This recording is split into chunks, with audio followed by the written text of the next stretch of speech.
After brunch निघालो घरी. रस्त्यात दिसलं झुडिओ. मग काय, थांबावंच लागणार.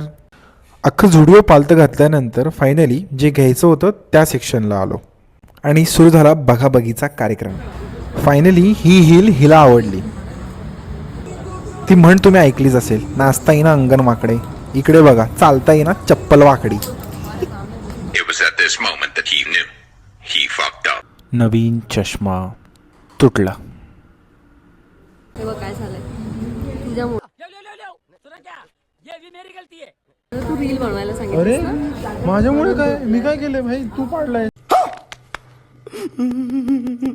आता काय, चुकी नसतानाही नुकसान भरपाई आम्हालाच करावी लागणार. कसा आहे राग, बघा बघा बघा. ये देखो सस्ती और शिरोटेला. One eternity later. क्यों सैड है अभी तक? मेरा चष्मा यार.